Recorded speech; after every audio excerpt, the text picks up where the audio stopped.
Hello friends, welcome to நிறைய kitchen. இன்றைக்கி நம்ம கிச்சனில் சூப்பரான பன்னீர் கிரேவி ரெடி பண்ணியிருக்கேன். நீங்களும் இந்த மாதிரி வீட்டில் ட்ரை பண்ணி பாருங்கள். அதுக்கு முன்னாடி நம்ம சேனலை ஃபஸ்ட் டைம் பார்க்குறீங்கன்னா லைக் பண்ணுங்கள், ஷேர் பண்ணுங்கள், சப்ஸ்கிரைப் பண்ணுங்கள், பெல் பட்டனை கிளிக் பண்ணிடுங்க. ஒரு 3 ஸ்பூன் அளவுக்கு எண்ணெய் ஊற்றிக்கோங்க. எண்ணெய் ஹீட் ஆகிடுச்சு. வாசனைக்காக பட்டை கிராம்பு போட்டிருக்கேன். 3 பெரிய வெங்காயத்தை ரொம்ப பொடிசாக கட் பண்ணி வச்சுருக்கேன். எவ்வளோ பொடிசாக கட் பண்ண முடியுமோ அந்தளவு கட் பண்ணிக்கோங்க. அப்போ தான் கிரேவி பதத்துக்கு வரும்.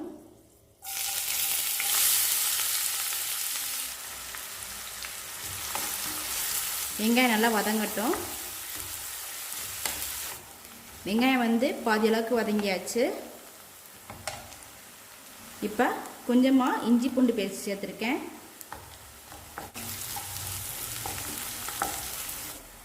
ரெண்டு பச்சை மிளகாய் கீரி வச்சுருக்கேன். எல்லாமே நல்லா மிக்ஸ் பண்ணி நல்லா வதங்கட்டும். வெங்காயம் நல்லா வதங்கிருச்சு. இப்போ மசாலா சேர்த்துக்கிட போகிறோம். கொஞ்சமாக மஞ்சள் தூள், காரத்துக்கு தேவையான அளவு மிளகாய்த்தூள், மல்லித்தூள் 2 spoon, garam masala 1/2 spoon, Kashmir red chilli powder 1 spoon போட்டிருக்கேன். நல்லா மிக்ஸ் பண்ணி விட்டுருங்க. மசாலா நல்லா வதங்கட்டும்.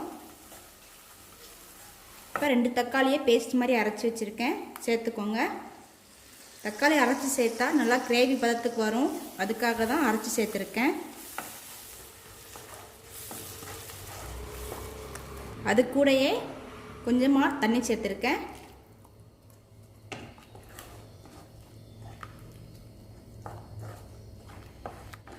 நம்ம சேர்த்துருக்கிற மசாலா தக்காளியோட பச்சை வாசனைலாம் போகட்டும். இது வரைக்கும் நல்லா வதக்கிக்கோங்க.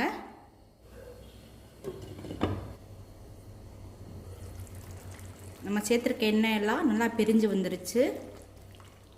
ஒரு மிக்ஸி ஜார் எடுத்துக்கோங்க. கொஞ்சமாக பெருஞ்சீரகம் சேர்த்துருக்கேன், கொஞ்சமாக மிளகு, கொஞ்சமாக ஜீரகம். இதை எல்லாமே இப்போ ஒரு அடி அடிச்சுட்டு நம்ம கிரேவியில் சேர்த்துக்கிட போகிறோம். இந்த மாதிரி சேர்த்தா கிரேவி நல்லா வாசனையாக இருக்கும், நல்லா காரஞ்சாரமாக இருக்கும். அதுக்காக தான் இதோ இந்த மாதிரி அரைச்சி எடுத்துக்கோங்க.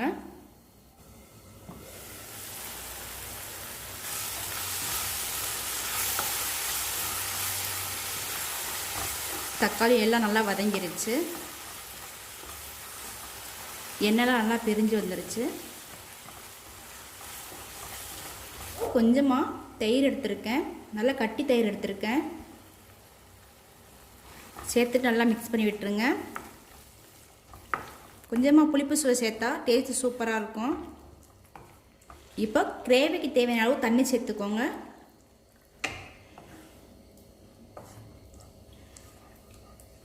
உங்களுக்கு எந்த அளவுக்கு கிரேவி தேவையோ அந்தளவுக்கு தண்ணி சேர்த்துக்கோங்க. உப்புலாம் செக் பண்ணி பார்த்துக்கோங்க. உப்பு கம்மியாக இருந்துச்சுன்னா உப்பு சேர்த்துக்கோங்க.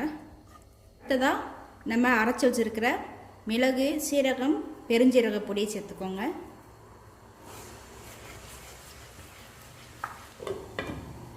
கொஞ்ச நேரம் கொதிக்கட்டும். நம்ம சேர்த்துருக்க எண்ணெய் எல்லாம் நல்லா பிரிஞ்சு வந்துருச்சு. இப்போ கட் பண்ணி வச்சுருக்கிற பன்னீரை சேர்த்துக்கிடணும். இன்றைக்கி நான் ஒரு 200 கிராம் பன்னீரை எடுத்து கட் பண்ணி வச்சுருக்கேன். இப்போ இந்த கிரேவி கூட சேர்த்துக்கோங்க.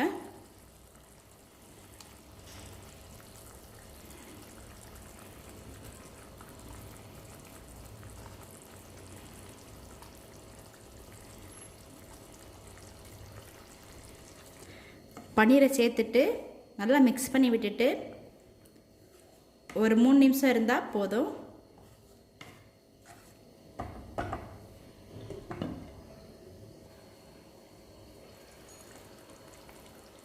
கிரேவி சூப்பராக ரெடி ஆயிடுச்சு. இப்போ கொஞ்சமாக மல்லியில் கட் பண்ணி வச்சுருக்கேன். சூப்பரான பன்னீர் கிரேவி ரெடி ஆயிடுச்சு. நீங்களும் இந்த மாதிரி வீட்டில் ட்ரை பண்ணி பாருங்கள். என்னுடைய சமையல் உங்களுக்கு பிடிச்சிருந்துச்சுன்னா லைக் பண்ணுங்கள், ஷேர் பண்ணுங்கள், சப்ஸ்கிரைப் பண்ணுங்கள், பெல் பட்டனை கிளிக் பண்ணிடுங்க.